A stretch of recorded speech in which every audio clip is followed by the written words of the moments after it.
Om Ajnanatimirandasya Gyananjanashalaakaya Chakshurunmilitam Yena Tasmai Shri Guruve Namaha.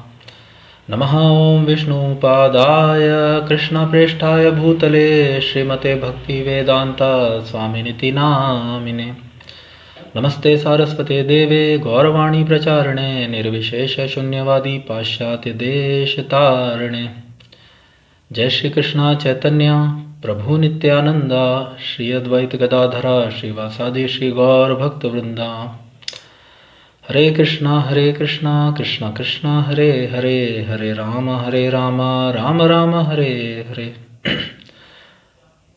वाञ्छाकल्पतरुभ्यश्च कृपा सिन्धुभ्य एव च पतितानां पावनेभ्यो वैष्णवेभ्यो नमो नमः. So, Hare Krishna, dear devotees, dear friends. We are reading the second chapter of Bhagavad Gita, contents of the Gita summarized. And in our last session, we read till the 20th verse. न जायते म्रियते वा कदाचिन् नायं भूत्वा भवितव्यो भूयः जो नित्यः शाश्वतोऽयं पुराणो न हन्यते हन्यमाने शरीरे. So, the next verse, 21st verse, is another very beautiful verse and very interesting. So Lord Shri Krishna, he continues and he says, Veda vinashinam nityam yaenam ajam avyayam katham sa purushah partha kam ghatayati hantikam. So very interesting. Veda vinashinam nityam yaenam ajam avyayam Katham sa purusha partha kam ghatayati hantikam.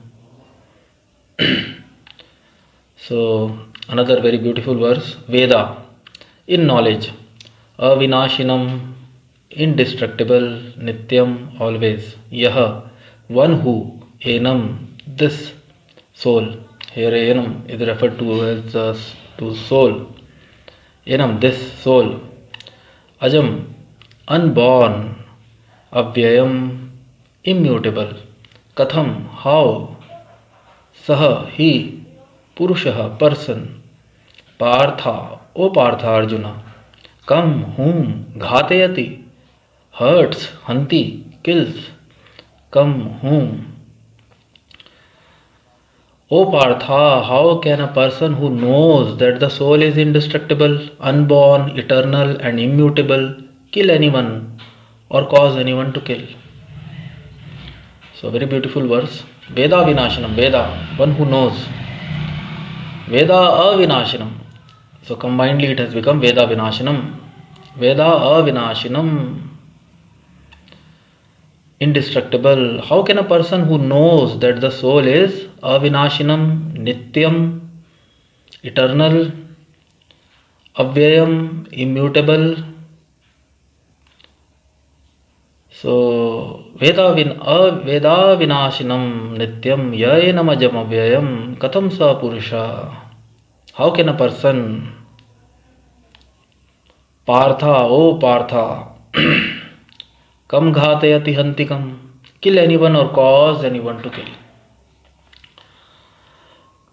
How can a person who knows the soul is indestructible, unborn, eternal and immutable kill anyone or cause anyone to kill? So in the purport, Swami Shrila Prabhupada explains, everything has its proper utility, and a man who is situated in complete knowledge knows how and where to apply a thing for its proper utility. Similarly, violence also has its utility, and how to apply violence rests with the person in knowledge. Although the justice of peace awards capital punishment to a person condemned for murder, the justice of peace cannot be blamed, because he orders violence to another person according to the codes of justice. In Manu Samhita, the law book for mankind, it is supported that a murderer should be condemned to death, so that in his next life he will not have to suffer for the great sin he has committed. Therefore, the king's punishment of hanging a murderer is actually beneficial. Similarly, when Krishna orders fighting, it must be concluded that violence is for supreme justice. that such violence committed in the act of fighting for Krishna is not violence at all, because at any rate the man, or rather the soul, cannot be killed. So for the administration of justice, so-called violence is permitted. For the administration of justice, the so-called violence is permitted. A surgical operation is not meant to kill the patient but to cure him. Therefore, the fighting to be executed by Arjuna at the instruction of Krishna is with full knowledge, so there is no possibility of sinful reaction.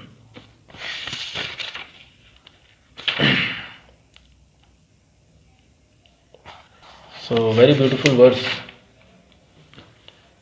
In the execution of one's duty, truly speaking, one do not incur any sin. If one execute his duty as per the directions and instructions of the scriptures, then one do not incur any sin. So Lord Shri Krishna here is saying, Veda vinashinam nityam ya enamajam avyayam. The soul is a vinashinam. It has already been described by the Supreme Lord in the previous verses. The soul is indestructible, avinashinam, nityam, eternal, ajam, yayenam, ajam avyayam, ajam, unborn, avyayam, immutable. So, if a person knows this, how can a person who knows that the soul is indestructible, unborn, eternal and immutable kill anyone or cause anyone to kill? Because the soul cannot be killed because of its constitutional spiritual position. So Swami Shrila Prabhupada begins the purport that everything has its utility, and a man in complete knowledge, he knows where to apply, how, when and where to apply a thing properly. Only a man who has complete knowledge. That is also very, very important, complete knowledge. With vague knowledge or with half knowledge. So, and Swami Shrila Prabhupada takes a wonderful example. We see that in court, the judge also, he punishes a criminal. The judge punishes a criminal or a sinner as per the codes and conduct mentioned in the law books. Today we have our law books, and Swami Srila Prabhupada mentioned that in the old age there was Manu Samhita, compilation by Manu, the father of the mankind, and they were all in those ages. Even Manuji, he was well versed in the scriptures, and Manu Samhita is also a part of the scriptures. So there are codes, there are codes and conduct. There are duties mentioned for all the classes of men of various varnas and ashramas, and if one conduct his life, or if one act according to those codes and conduct and his life, or does some action as per those codes, then he does not incur any sin. Swami Srila Prabhupada takes the example that if a murderer, if somebody does the crime of killing anyone, then he is condemned to death by the court or by the judge, or in the previous ages by the king or the ruler or the administrator. If somebody is awarded capital punishment, one can say, oh, what is this? The law governing body, they are committing violence. No, the judge or the ruler or the king, he cannot be blamed if he awards a capital punishment to a murderer, because Swami Srila Prabhupada is writing in the purport, because that is beneficial Actually, that is beneficial for the sinner or the criminal. Because if he will not get proper punishment, which is due to him, then he will get that in his next life or in the future. For sure, because that karma is recorded. The Paramatma seated in the heart, and then there are so many other demigods in the system of the Supreme Lord. In this world, there are so many other demigods who are recording various activities, and one will surely get a reaction for his sinful activity, for his sinful action. One will surely get reaction, if not in this life, for sure he will get it in the next life. And one will get with interest. The more the time will, the Prakriti and Kala, they will bring it at a time, and with interest, as we know, as we have seen in this world. If we are indebted, if we take debt, then the interest is also counted. So it is better. That's why Swami Shrila Prabhupada is writing Law Book of Mankind, Manu Samhita, the Law Book of Mankind. It is supported that a murderer should be condemned to death, so that in his next life he will not have to suffer for the great sin he has committed. Therefore, the king's punishment of hanging a murderer is actually beneficial. So it is actually beneficial. Those who have actually, in the previous ages, we see, as per the scriptures, people used to atone. People used to voluntarily atone for their sinful activities. Actually, one should hanker for the punishment. And if punishment is not given by anybody, then one should, the sannyasa order of life was in one way to atone for even the great kings, the rulers. They used to accept the sannyasa order of life in the previous ages to atone for all misdoings done voluntarily or willingly or unwillingly while execution of their duties. So it is very, very important actually. And Swami Srila Prabhupada is writing, if Krishna is ordering to fight, then it must be concluded that the violence is for supreme justice, and as such Arjuna should follow the instruction. Krishna is the supreme personality of Godhead. He is the supreme whole. Everybody is his part and parcel, and everyone loves, we all love our hand, our leg. We don't want to cut off our hand or leg from our body. So everybody is actually part and parcel of the Supreme Lord, and nobody loves anybody more than the Supreme Lord. But Swami Srila Prabhupada, he takes the example that a surgical operation is not meant to kill the patient, but to cure him. So another very beautiful, wonderful example Swami Srila Prabhupada takes. Sometimes we see that a surgeon or the doctor, he removes, if some part of the body is contaminated with some disease, with some deadly disease, or if some part of the body is contaminated by some poison and is detrimental for the other parts of the body or other organs of the body, then sometimes the doctor or the surgeon, they remove some part of the body completely from the body to save the other parts of the body, or to save the patient, to save the life of the patient, or to save the patient as a whole. Sometimes the doctors or the surgeons, they remove some part of the body completely. One can say, oh, the doctor has or the surgeon has done violence. No, but that is not actually the case.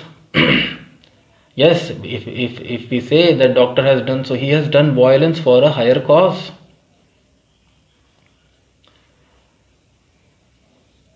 If by removing some part of the body, the other parts are saved. That's why here Swami Srila Prabhupada writes justice of peace. Although the justice of peace awards capital punishment to a person condemned for murder, the justice of peace cannot be blamed. When somebody does a crime, when somebody does a sin or somebody does a crime, then the peace of the society or peace of general public is disturbed.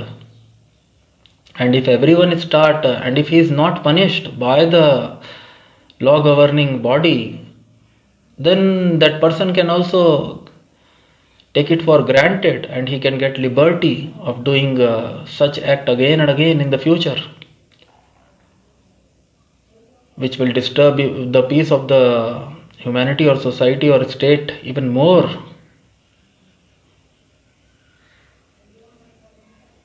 So it is very, very important for the administrators or rulers to punish such people or such person who disturbs the peace and happiness of the society or others. So the justice of peace cannot be blamed. Swami Shrila Prabhupada is writing, the justice of peace cannot be blamed because he orders violence to another person according to the codes of justice. And it is very, very important. If someone from the victim's side, if he also tries to avenge or take revenge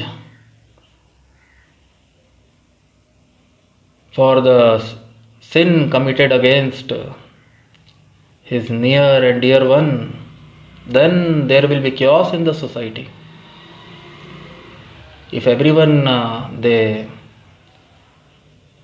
whimsically start acting unlawfully, then there will be chaos in the society. So it is very, very important for the ruler, for the administrator, for the law governing bodies, judge or court, to punish such criminals in order to re-establish or restore peace in the society or community or state. So when a surgical operation is done, it is meant to save the life of the patient. It is done to cure him. And even if some part is contaminated with some deadly disease or poison, the doctors or surgeon, they completely remove that part in order to save the other parts of the body. So when Lord Shri Krishna, he is asking Arjun ji for committing violence, or when Krishna is ordering to fight, it must be concluded that violence is for the supreme justice.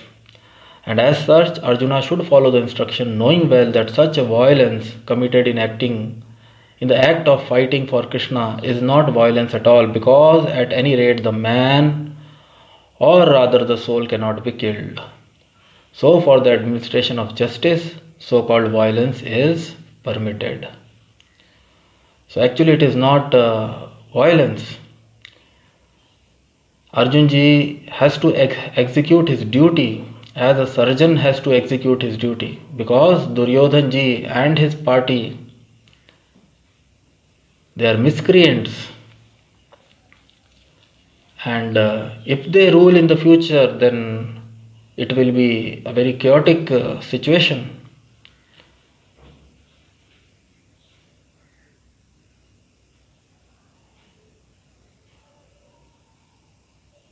So by following the orders of the Lord Shri Krishna, Arjun ji, therefore fighting to be executed by Arjuna at the instruction of Krishna, is with full knowledge. So there is no possibility of sinful reaction. And as already described in the previous verses, avinashinam nityam ajam avyayam. The soul is indestructible, unborn, eternal and immutable.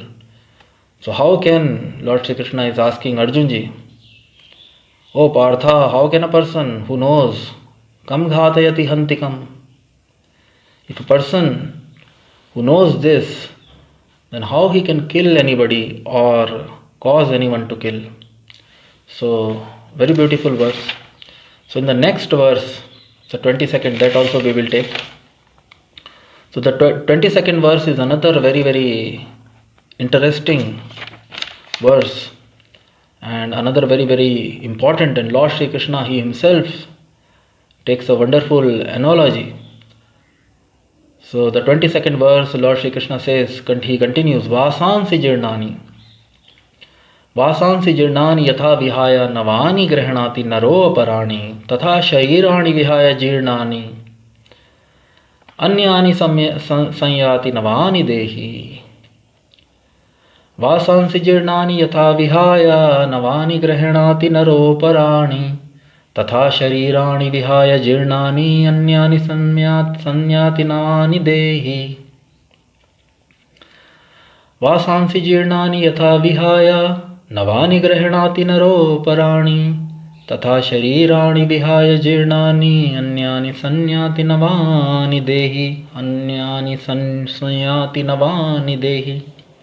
So another very beautiful verse. Vasansi, garments.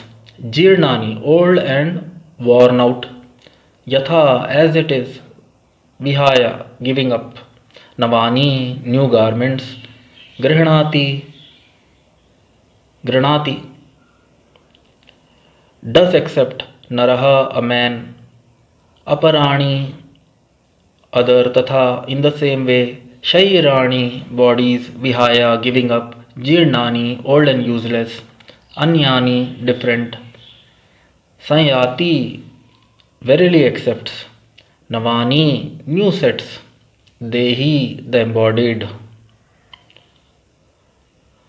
So another very beautiful, very interesting verse. As a person puts on new garments, Lord Shri Krishna is explaining to Arjun ji, as a person puts on new garments, giving up old ones, similarly the soul accepts new material bodies, giving up the old and useless ones. Very beautiful. As a person puts on new garments, giving up old ones, Vasansi jirnani, old. Yatha vihaya, navani grahanati, new. Navani grahanati naro, aparani. As a person puts on new garments, giving up old ones, similarly the soul accepts new bodies, giving up the old and useless ones. It's very beautiful in the purport. Swami Shrila Prabhupada explains. Change of body by atomic individual soul is an accepted fact. Even some of the modern scientists who do not believe in the existence of the soul but at the same time cannot explain the source of energy from the heart have to accept continuous changes of body which appear from childhood to boyhood and from boyhood to youth and again from youth to old age. From old age the change is transferred to another body. That has already been explained in the previous verses.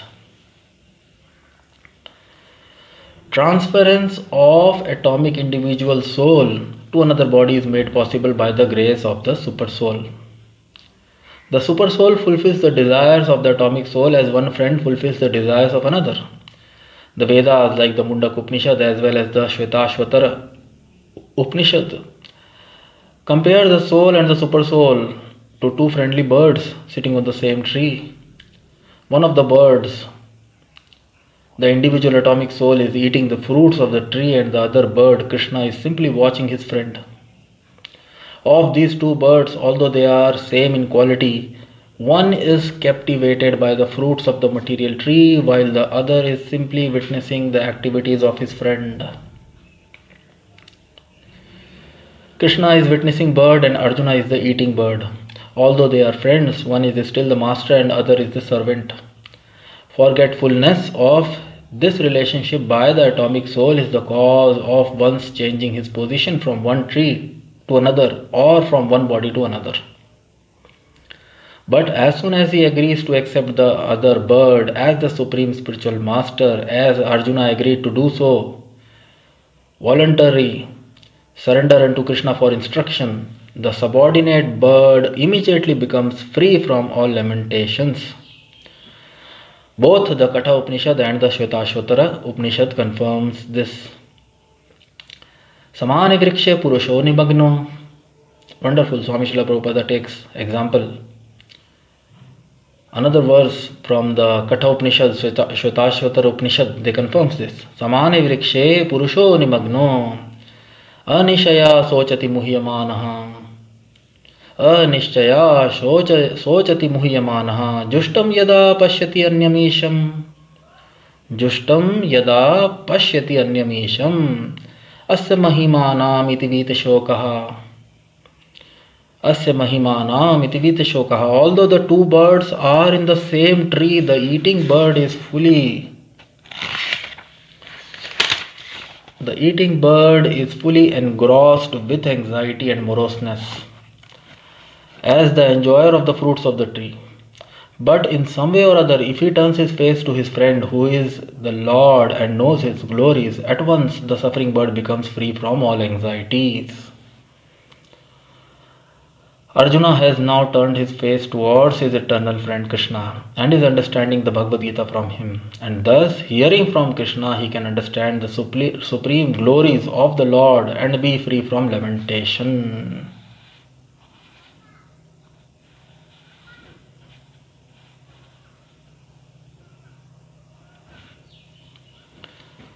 Free from lamentation.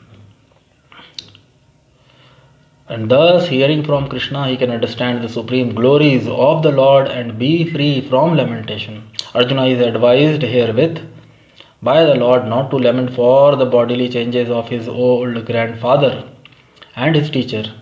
He should rather be happy to kill their bodies in the righteous fight so that they may be cleansed at once of all reactions from various bodily activities. One who lays down his life on the sacrificial altar or in the proper battlefield is at once cleansed of bodily reactions and promoted to a higher status of life. So there was no cause of lament for Arjuna's lamentation.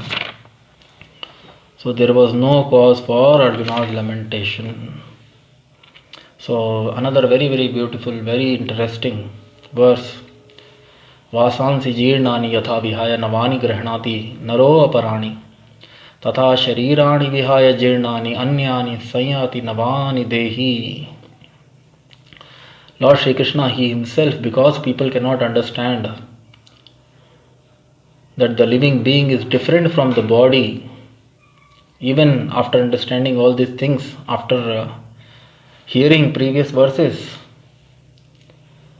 Avinashinam Nityam Ajam Avyayam, it is very, very difficult to comprehend.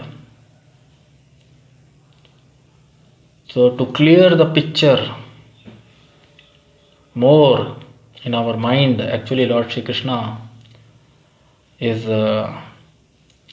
he himself is taking a wonderful example, an analogy.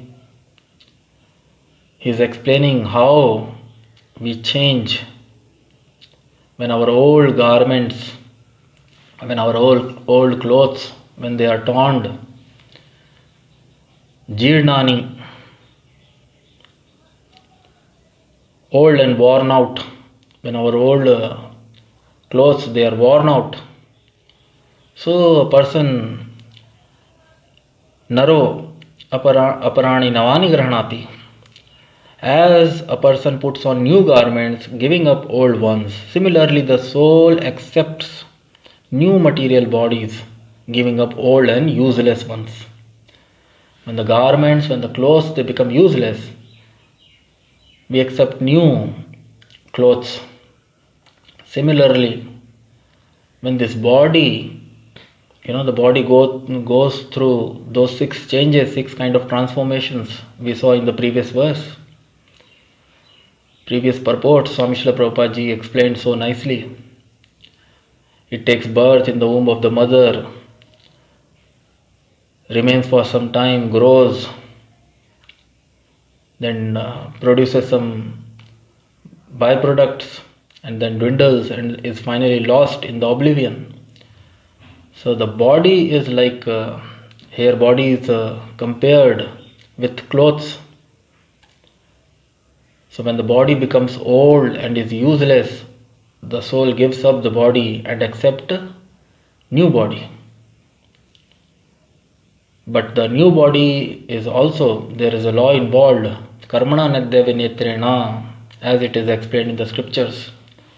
One gets a new body as per his deeds, as per his actions done in his life, as per one's actions, as per one's karmas, so as per one's prarabdhas, one gets a new body.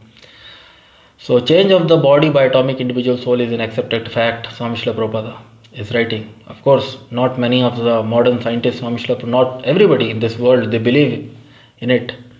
So Swami Srila Prabhupada is writing, even some of the modern scientists who do not believe in the existence of the soul, but at the same time they cannot explain the source of energy from the heart and have to accept continuous change of the body which appear from childhood to boyhood and from boyhood to youth. So body is continuously changing, that everyone admits. But the person is not changed, that also everyone accepts. The old person, previously also we have discussed this. Old person also, he remembers his childhood, his youth, and he remembers that I was doing this. He never thinks that he has changed. Person remains the same, he has not changed, but the body is continuously changing. So with, as it was, as we saw in the previous purports also, one can understand the presence of soul by experience. And consciousness in the body is a symptom of the soul. So in the Mundak Upanishad and Shvetashvatar Upanishad and in the Katha Upanishad, all the Upanishads, Swami Srila Prabhupada gives the reference that the soul and super soul, transference of the atomic individual soul to another body is made possible by the grace of the super soul. The super soul fulfills the desires of atomic soul as one friend fulfills the desires of another. The Vedas like Mundak Upanishad as well as the Shvetashvar Upanishad compare the soul and the super soul to two friendly birds sitting on the same tree. So super soul, from whom the individual part and parcel souls, living entities, individual souls are part and parcel of the super soul, the supreme being. Every living being is part and parcel of the supreme being, and as such